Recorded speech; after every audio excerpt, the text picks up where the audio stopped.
Good evening and welcome to 365 Days of Amazing Stories with Theo Mayer. Here we are on day 168 of 2025. And I'm going to tell a little bit of the story of Man-O-War. Now, Man-O-War was a descendant of Godolphin Arabian, born in 1917. What was going on then? World War I. Now, he was bred by August Belmont Jr.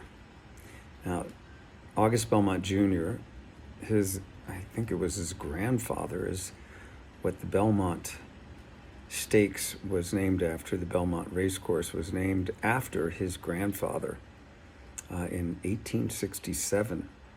So, Belmont Jr. was a notable horseman, and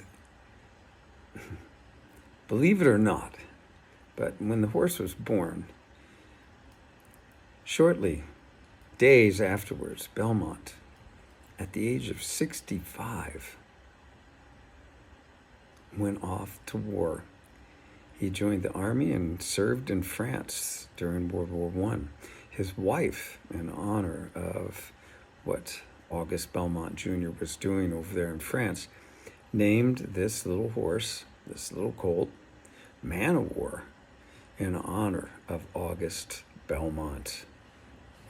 Now, the Belmonts had originally planned on racing Man-O-War themselves, but when August returned, they decided to liquidate all of their holdings in horses, and they sold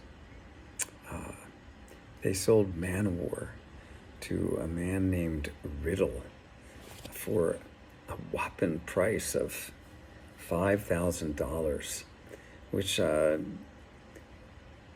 would have translated in like 2024 to about a little over $100,000.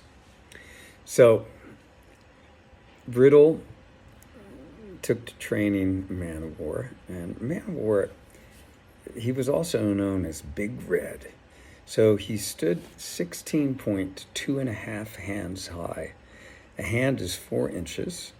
So what does that make it? Something like 65 or 66 inches high as withers. So Man-O-War was a reasonably big horse, not a huge horse, but a big horse.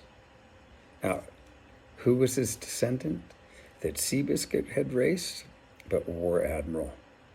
And War Admiral was a Triple Crown winner. That means he had won in 1 year the Kentucky Derby, the Preakness, and the Belmont, all significant races. I think the Belmont is in Pennsylvania, or maybe I got that. No, the Preakness is in Pennsylvania, I believe, and the Belmont in New York. And of course, the Kentucky Derby is in Lexington, Kentucky. So War Admiral, he was a Triple Crown winner, but who beat him? Seabiscuit. Seabiscuit's grandsire, Man-O-War. War Admiral's sire, Man-O-War. Now, the interesting thing, though he was called Big Red, what colors highlighted his hair? He had tones, of course, the same as the Godolphin Arabian. Hints of gold would come flashing through his coat. But still, he was called Big Red. Now, in 21 starts, he won 20 races. He only lost 1 race in his rather short career. He probably could have been a Triple Crown winner, but Riddle didn't want to run him in a race that was 1.25 miles. As a 2-year-old, he felt it was just too far to go. But because Man-O-War had won so many races,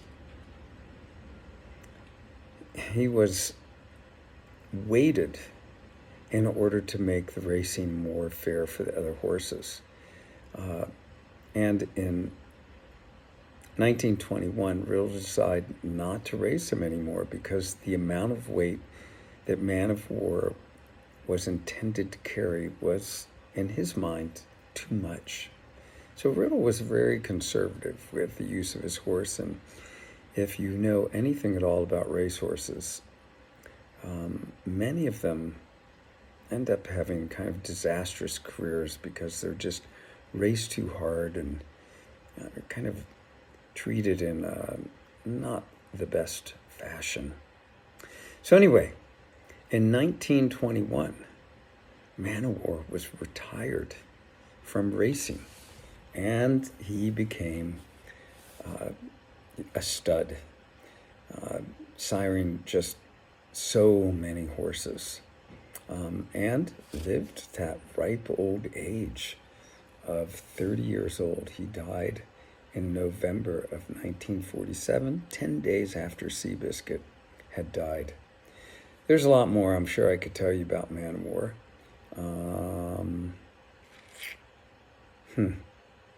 But I guess pretty much we're going to leave it at that.